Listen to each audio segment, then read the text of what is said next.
Praise the lord. అందరికీ వందనాలు. దేవుని యొక్క మహాకృపను బట్టి మరొకసారి ఈ యొక్క నూతన దినంలో మనం అడుగు పెట్టాము. అది దేవుని కృప, దేవుని మహాకనికరము. ఈ సమయమందు మనమందరం కూడా ప్రార్థన చేసుకుందాం. పరిశుద్ధుడా, మహోన్నతుడా, నీకు వందనాలు, స్తోత్రాలయ్యా. ఈ యొక్క నేను నిన్ను బలపరుతును అనేటటువంటి కార్యక్రమాన్ని నాయన జరిపిస్తున్న విధానం నాకై నీకు వందనాలయ్యా. ఈ యొక్క వాక్యం వింటున్న ప్రతి వారిని కూడా దర్శించండి, బలపరచండి. ప్రతి వారితో మీరు మాట్లాడండి. వారి ద్వారా మా ద్వారా మహిమ పొందగలరని యేసు పరిశుద్ధ నామంలో ప్రార్థించి వేడుకుంటున్నాము తండ్రి, ఆమెన్.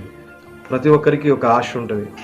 దేవుడు నాతో మాట్లాడితే బాగుంటుంది, దేవుని స్వరం వినాలి, దేవునితో నేను కూడా మాట్లాడాలి, దేవుడి స్వరం ఎలా ఉంటుంది అని ఆశతో ఈరోజు ప్రపంచంలో చాలామంది దేవుని పిల్లలు దేవుని స్వరం వినాలని ఆశపడుతూ ఉన్నారు. కానీ ఈరోజు చాలామంది దేవుని స్వరాన్ని వినలేకపోతున్నారు.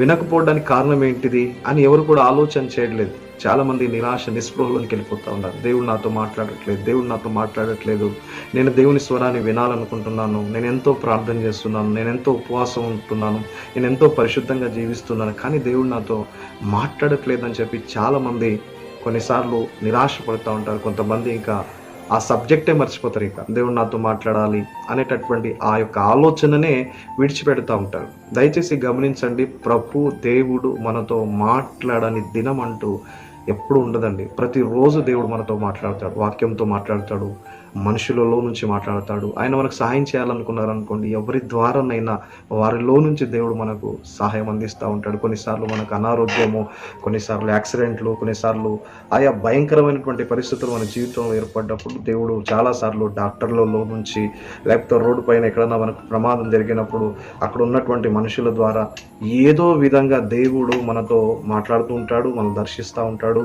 మనల్ని ఆయన ఎన్నడూ విడువడు, మనల్ని ఎప్పుడు కూడా ఆయన ఎడబాయడు. అందరూ కూడా గమనించగలరు. ఈరోజు ఒకవేళ దేవుని స్వరం వినాలని, దేవుని మాటలు నేను వినాలని ఆశ కలిగినటువంటి వారిగా ఈ వాక్యం వింటున్నటువంటి వారిలో ఉన్నట్లయితే ఈరోజు దేవుడు మిమ్మల్ని బలపరచబోతున్నాడు. ఈరోజు దేవుని స్వరాన్ని మీరు వినబోతున్నారు. ఒకరోజు యేసుక్రీస్తు ప్రభు ఎవరో అని చూడడానికి ఒక వ్యక్తి వచ్చాడు. ఆ వ్యక్తి ఎవరో మీకు అందరికీ తెలిసి ఉంటుంది. చాలామంది అప్పటికే ఆయన వెళ్ళని కంటే ముందే అప్పటికే చాలామంది వేచి ఉన్నారు ఎవరిని చూడడానికి, యేసు ప్రభుని చూడడానికి. జక్కయ్య కూడా నేను కూడా ప్రభుని చూడాలని ఎంతో ఆశతో వచ్చాడు. కానీ అక్కడ చాలా గుంపు ఉంది, చాలా జన సమూహము ఆ ప్రభుని చూడాలి మేము కూడా అని ఆశతో వారు కూడా చాలామంది వేచి ఉన్నారు. అది గమనించినటువంటి జక్కయ్య, మరి ఆయన పొట్టివాడైనందున ఎలాగైనా సరే ప్రభుని చూడాలి అని చెప్పి ఆశతో ఆయన మేడి చెట్టు ఎక్కడం జరిగింది. మేడి చెట్టు ఎక్కి ఎప్పుడైతే ప్రభు కొరకు ఎదురు చూస్తున్నాడో, ఆయనకు తెలియకుండానే, ఆయన కనబడకుండానే, ఆయనను తట్టకుండానే సాక్షాత్తు ప్రభువే అందరిని విడిచిపెట్టి జక్కయ్య దగ్గరికి వెళ్ళి, జక్కయ్య త్వరగా దిగుము. ఆ స్వరం ఎప్పుడైతే జక్కయ్య విన్నాడో ఆయన వెంటనే చెట్టు నుంచి కిందికి దిగి ఆయనను చేర్చుకున్నాడంట.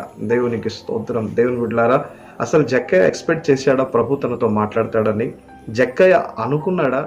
అట్టి ఆలోచనతో జక్కయ్య అసలు వచ్చాడా అని ఆలోచన చేసినట్లయితే అందరిలాగా, అందరితో పాటు అందరు అనుకుంటున్నట్టు ఆయన అద్భుతకరుడు, బలవంతుడు, శక్తిమంతుడు, గొప్పవాడు, ఎవరైతే ప్రజలైతే అట్లా అనుకుంటున్నారో అవన్నీ కూడా విని ఆ ప్రభుని చూస్తే చాలు అనుకున్నాడు జక్కయ్య. చూస్తే చాలు, చూడాలి ఆయన అనే ఆశతో వచ్చాడు అంతే. ప్రభు స్వరం వినాలన్న ఆలోచన కానీ తపన కానీ తనకి లేదు. జస్ట్ చూస్తే చాలు. అంటే 10 మందిలో ఆయన కూడా ఒక్కడు, అంటే అందరిలాగా ఆయన కూడా చూస్తే చాలు అనుకున్నాడు.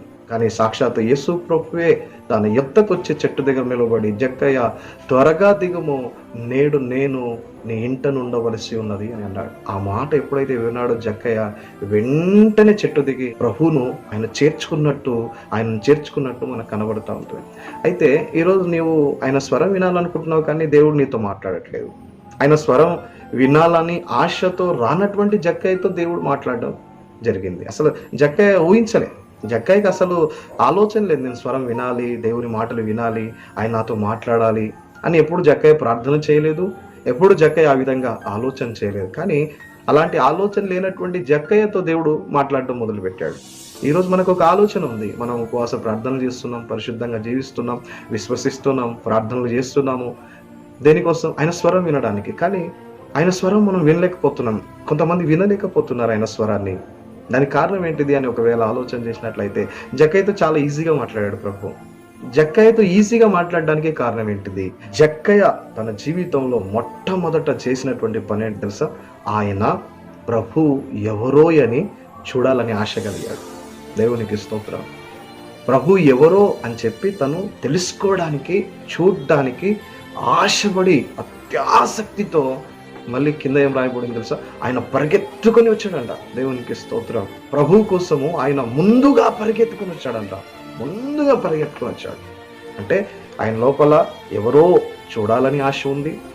ఆ చూడడానికి ఆయన ముందుగా పరిగెత్తుకొని వచ్చాడు. ప్రభు రాని కంటే ముందే ప్రభుని చూడడానికి అత్యాసక్తితో ఆయన పరిగెత్తుకొని వచ్చాడంట. పరిగెత్తుకొని రావడమే కాకుండా అక్కడికి వచ్చేసరికి జన సమూహం అంతా కూడా, ప్రాంతం అంతా నిండి ఉన్నప్పుడు, ఇక నేను చూడలేనులే, నేను పొట్టివాడిని కదా, ఇంతమంది జన సమూహంలో ఆయన నేను ఎక్కడ చూడగలుగుతాను అని సందేహంతో తను తిరిగి వెళ్ళలేదండి. ఏ ఆశతోనైతే చూడాలనుకున్నాడో, ఏ ప్రభువునైతే చూడాలని ఆశ తన లోపల పుట్టిందో, దాని నిమిత్తము ఆయన పరిగెత్తుకుంటూ ప్రభు కంటే ముందే ఆయనను ఎదుర్కోవడానికి వచ్చాడు. ఆ ఎదుర్కొని దానికి రావడమే కాకుండా ఒక మేడు చెట్టు ఎక్కి ఆ ప్రభు కోసం ఆయన కనిపెట్టడం మొదలుపెట్టాడు. వినాలి, ఆయన స్వరం వినాలన్న ఆశ కాదు, జస్ట్ ఆయన చూస్తే చాలు అనుకోవడానికి ఆయన చూడాలని ఆశ కలిగి ఉన్నాడు. అలాగే పరిగెత్తుకొని వచ్చాడు. మేడి చెట్టు ఎక్కి ప్రభు కోసం ఆయన నిలవబడి ఉన్నాడు. దేవునికి స్తోత్రం. ఈరోజు మనం కూడా ప్రభు స్వరం వినాలంటే, దేవుని బిడ్డలారా, మనము ఆయన కోసం ఆశ కలిగి ఉండాలి. చూడాలని ఆశ కలిగి ఉండాలి. చూడాలని పరిగెత్తగలిగినటువంటి అనుభవంలో ఉండగలగాలి. అదే కాకుండా ఆయన మేడి చెట్టు ఎలాగైతే ఎక్కాడో, మనం కూడా దేవుని వాక్యములో ఎదగాలి. దేవుని వాక్యములో ఉన్నత స్థితిలో నిలబడాలి. ఆత్మీయంగా ఉన్నత స్థితిలో ఈ లోకంలో నిలబడాలి. పరిశుద్ధతలో ఉన్నత స్థితి కలిగి ఉన్న వారిగా ఉండాలి. అది ఎప్పుడైతే మన జీవితంలో మనం ప్రారంభిస్తామో, ఆటోమేటిక్గా మనం ఒక దినము ప్రభు స్వరాన్ని వినగలము. చాలామంది ఇవన్నీ ఏవి చేయకుండానే దేవుని స్వరం వినాలని ఆశపడుతూ ఉంటారు. ప్రార్థన చేస్తే దేవుడు మాట్లాడాలనుకుంటూ ఉంటారు. ఉపవాసం ఉంటే దేవుడు మాట్లాడాలని అనుకుంటూ ఉంటారు. పరిశుద్ధంగా కొద్దిసేపు ఉండి ఈ సమయంలో నా దేవుడు నాతో మాట్లాడాలని ఉత్సాహపడుతూ ఉంటారు. కానీ దేవుడు అలా మాట్లాడాడు. దేవుడు ఒక వ్యక్తితో మాట్లాడాలంటే ఆ వ్యక్తి లోపల ఆశ ఉండాలి. దేవుని స్వరం వినాలన్న ఆశ ఉండాలి. మీరు ఉపవాసం ఉన్నప్పుడు మాట్లాడు కాదు, అట్లా కాదు. మీరు లోకాన్ని కొద్దిసేపు ఇచ్చిన తర్వాత అప్పుడు దేవుడు నాతో అట్లా కాదు. దేవుని స్వరం వినాలన్నప్పుడు ఒక మనిషికి చాలా ఆశ ఉండాలి. ఆశ కొరకు పరిగెత్తగలగాలి. ఎక్కడ పరిగెత్తాలి? ఆత్మీయంగా పరిగెత్తాలి. ఆత్మీయంగా పరిగెత్తాలి. ఆయన ఏ రీతిగా అయితే ఒక మేడి చెట్టు ఎక్కాడో, ఆధ్యాత్మికంగా మనం కూడా ఒక ఉన్నత స్థితిలో నిలబడాలి. మన పరిశుద్ధత, మన ఆత్మీయత, మన విశ్వాసం, మన నిరీక్షణ ఒక ఉన్నతంగా ఉండాలి. ఒక ఎత్తైన స్థలంలో ఉండాలి. అప్పుడు దేవుడు మన యొద్దకు వచ్చి ప్రభు మనతో మాట్లాడతాడు. ఆయన మాట్లాడా మన జీవితాలు మార్చబడతాయి, మన జీవితాలు కట్టబడతాయి. ఆనాడు జక్కయ్యతో ప్రభు మాట్లాడిన తర్వాత పాపిగా ఉన్నటువంటి జక్కయ్య రక్షించబడ్డాడు. దేవునికి స్తోత్రం. ఆనాడు చనిపోయినటువంటి లాజరు, మురిగిపోయి కొల్లిపోయినటువంటి ఆ లాజరు ప్రభు మాట్లాడినప్పుడు సజీవుడిగా మార్చడం జరిగింది. ఈరోజు నువ్వు ఆశ కలిగి ఉండడం మంచిదే. ఆయన స్వరం వింటే నీ జీవితం మారుతుంది, కరెక్టే. కానీ ఈరోజు నువ్వు ఉన్నత స్థలంలో నిలబడాలి. ఉన్నతమైనటువంటి ఆధ్యాత్మిక జీవితాన్ని కట్టుకోవాలి. పరిశుద్ధత కలిగి ఉండాలి. ప్రార్థన పూర్వకంగా ఉండాలి. పరిశుద్ధాత్మను పొందుకున్న వ్యక్తిగా ఉండాలి. వాక్యాన్ని నీ హృదయంలో దాచిపెట్టుకున్నటువంటి వ్యక్తిగా ఉండగలగాలి. అప్పుడు నీ జీవితంలో నువ్వు ఘనమైనటువంటి కార్యాలు చూస్తావు. దేవుని స్వరాన్ని వింటావు. దేవుడు తప్పకుండా మాట్లాడతాడు. ఆయన మాట్లాడడు అనడానికి లేదండి. ఆయన ఖచ్చితంగా ప్రతి వారితో మాట్లాడతాడు. ఆయన మనకు తెలియకుండా ప్రతిసారి మనతోనే ఉంటాడు. ఆయన మనలోనే ఉంటాడు. మనం నడుస్తున్నప్పుడు, పడుకున్నప్పుడు, లేచినప్పుడు, మనం పని చేస్తున్నప్పుడు, అన్ని వేళల అన్ని సమయంలో దేవుడు ఎన్నడూ మనల్ని విడవడండి. ఎల్లప్పుడూ మనతో తోడుగా ఉంటాడు. ఆయన మనల్ని విడిచిపెట్టే దేవుడు కాదైనా, ఆయన మనల్ని మర్చిపోయే దేవుడు కాదైనా, ఆయన గొప్ప దేవుడైనా. ఆయన నేను విడిచిపెట్టడానికి, నేను పలకరియకుండా ఉండడానికి నిన్ను పిలువలేదు. ప్రతి క్షణము ఆయన నీతో పాటు ఉండడానికి ఇష్టపడతాడు. ఏదైనా వనంలో ఆదాము అవ్వలను సృష్టించి వదిలిపెట్టలేదు ఆయన. ప్రతి చల్లపూట ఆదాము అవ్వలతో ఆయన కలుసుకునేవారు, వారితో మాట్లాడేవారు, ఆ దేవుని స్వరం వారు వినేవారు. ఈరోజు నిన్ను నన్ను రక్షించింది నిన్ను నన్ను విడిచిపెట్టడానికి కాదు. ఈరోజు నీ దేవునితో ఉన్నటువంటి సహవాసమును బట్టి నువ్వు దేవుని స్వరాన్ని వినలేకపోతున్నావు. దేవునితో మంచి సహవాసం కలిగి ఉండుము, దేవుడు తప్పకుండా నీతో మాట్లాడతాడు. దేవుని స్వరం వినాలని ఆశ కలిగిన ప్రతి వారు ఆధ్యాత్మికంగా పరిగెత్తగలగాలి. ఆధ్యాత్మికంగా ఉన్నత స్థితిలో మీ ఆత్మీయ జీవితాన్ని కట్టుకోగలగాలి. అట్టి వారిగా ఒకవేళ ఉన్నట్లయితే ఆనాడు జక్కయ్య యుద్ధకు వచ్చి, చూడండి, గమనించండి, అక్కడ ఉన్న వారు అందరినీ పక్కన పెట్టాడు, అందరినీ విడిచిపెట్టాడు.